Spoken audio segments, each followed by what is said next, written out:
Olá, sejam bem-vindos. Este é o Tema é Direito, programa do curso de Direito da Universidade Franciscana.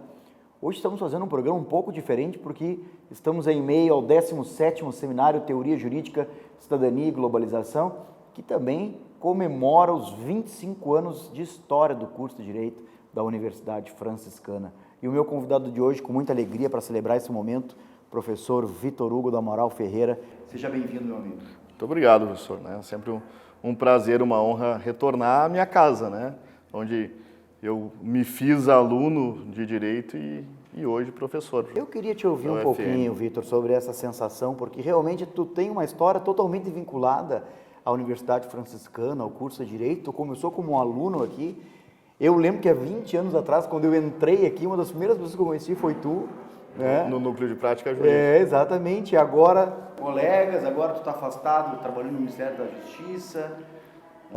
Situa a gente aí nesse contexto todo, professor. Agora eu vinha subindo aqui com a professora Liege, chegando no prédio, ainda comentei com ela.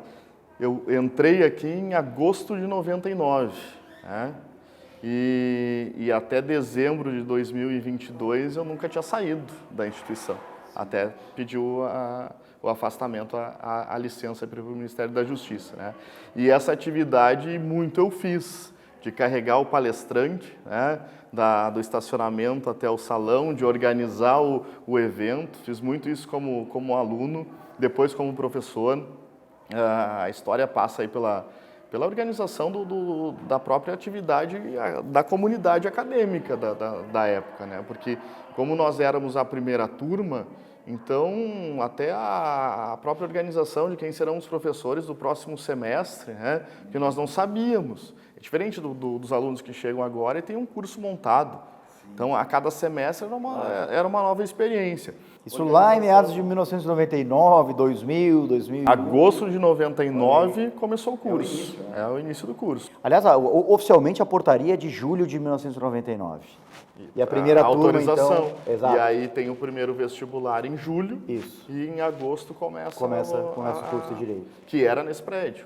Tá? Eram duas turmas que ficavam nesse prédio. E depois, acho que... Prédio da Rua dos Andrados, aqui, só para a gente situar o nosso telespectador aí. Então tem um período também ali que é importante, que é da própria organização acadêmica do movimento estudantil. Né? Ainda quando aluno nós fundamos, são vários outros professores que participaram disso. O professor Bruno, né?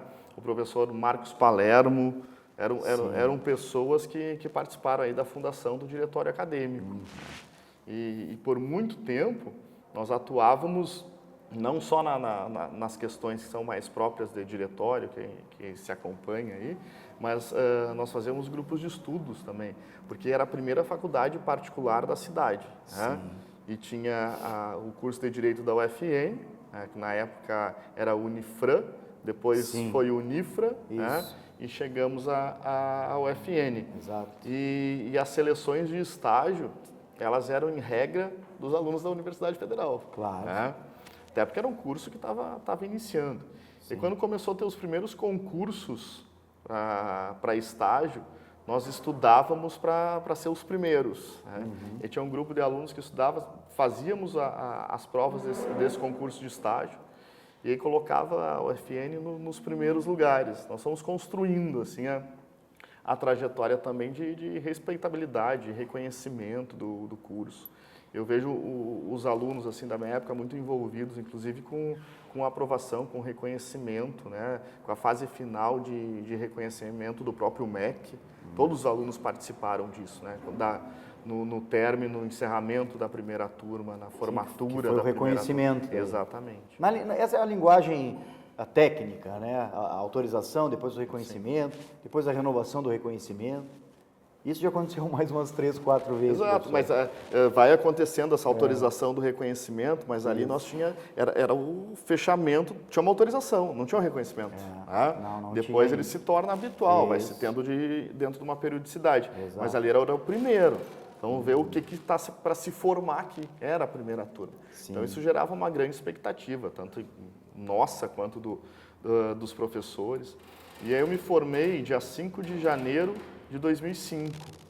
E a reitora me chamou dia 15 de janeiro. né? 10 dias depois. Aham.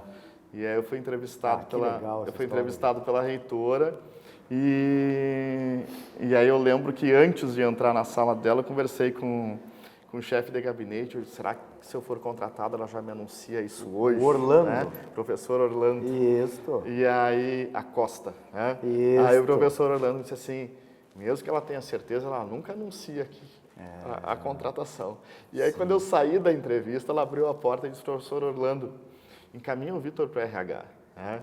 E aí eu saí da entrevista sabendo que ia dar aula. Isso em janeiro, então fiquei um período ali, fui contratado no pré-início de aula, comecei a dar aula em março. Né? E a minha atividade, eu dava aula dava uma disciplina de Teoria Geral do Direito, que era um baita de um desafio, porque eu dava Teoria Geral do Direito no noturno, e a professora Rosane Leal dava no diurno. Né? E era a minha primeira turma. Claro. E a professora Rosane aí com uma longa trajetória. Não, é uma comparação complicada essa, porque é a professora Rosane. Né? Exatamente. Mas eu lembro que eu fui muito bem acolhido. Assim. A professora Rosane, quando dividiu a turma comigo, ela dizia, toda vez que tu precisar, vem aqui na sala e na coordenação, ela era a coordenadora do curso. Agora é importante tu falar nisso, porque realmente assim tem uma espinha dorsal docente aqui.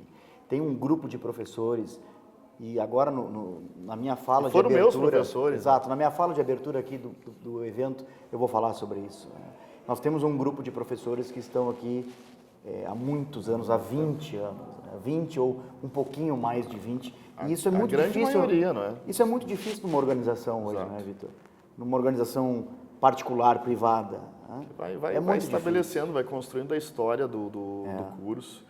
E além de dar a disciplina de Teoria Geral do Direito, eu era uma espécie de professor volante no núcleo de prática. Sim. Porque tinha ali 3 professores, que eram os professores titulares das disciplinas de estágio, e acabou com o número de alunos, precisava de um suporte. Um professor não atendia todas as turmas. Né?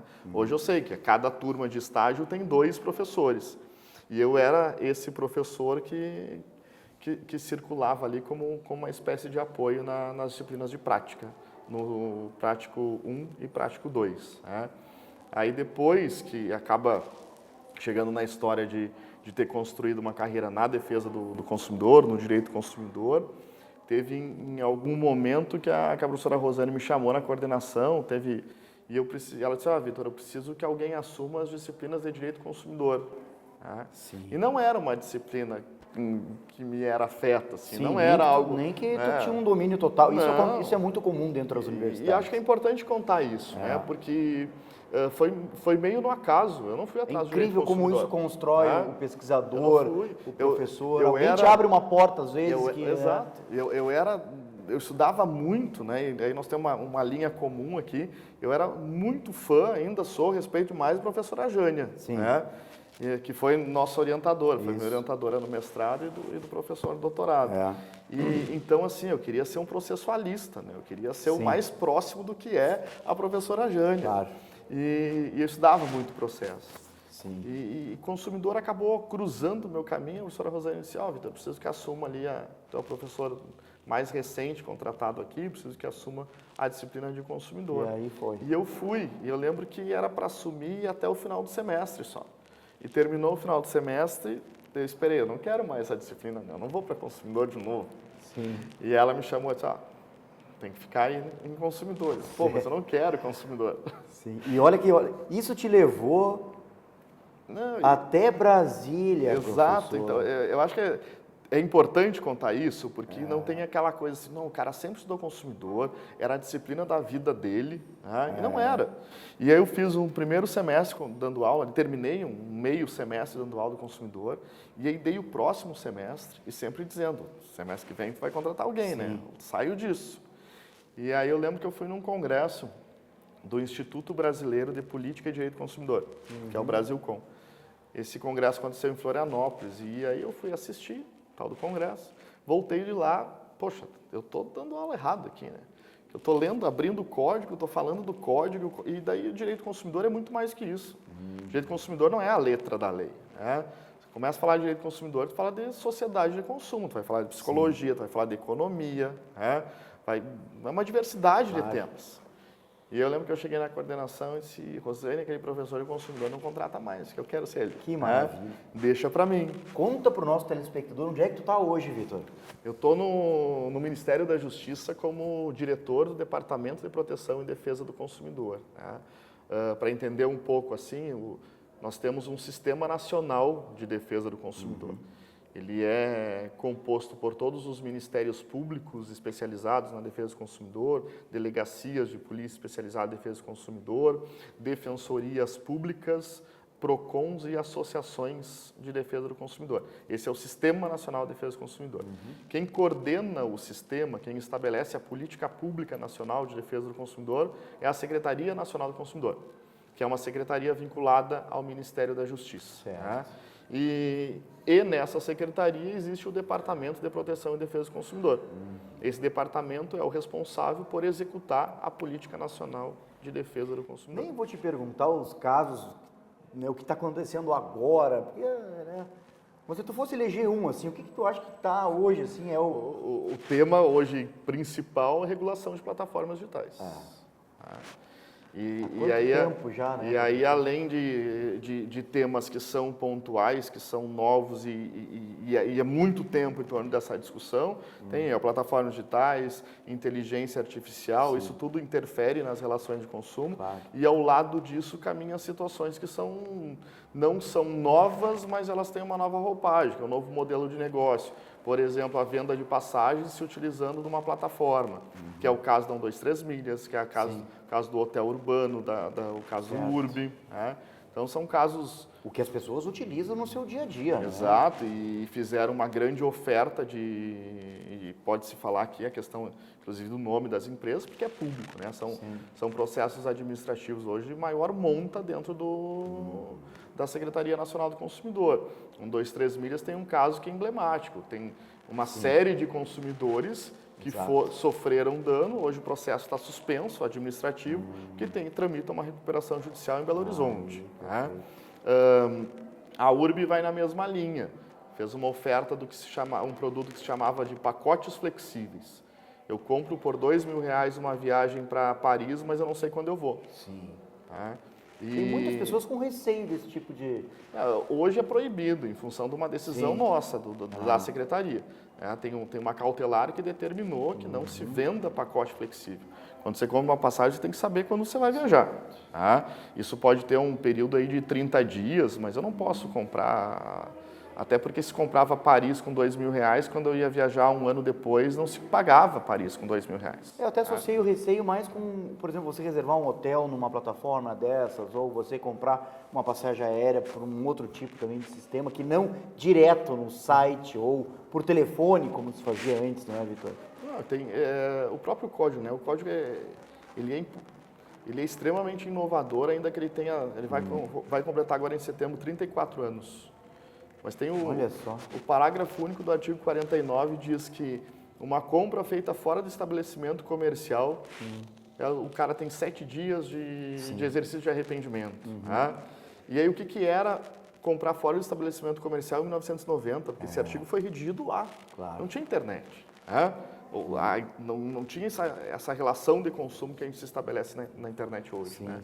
Então, quando teve pandemia, o artigo mais usado para resolver os problemas que aqueles que não compravam passaram a comprar tudo de forma online, de forma virtual. Né? Claro. E o que resolvia os problemas era o parágrafo único do artigo 49, escrito em 1990.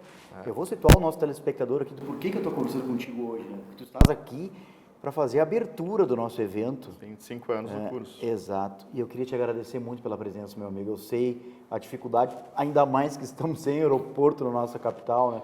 Mas logo, logo aí, se Deus quiser, a coisa vai se normalizar.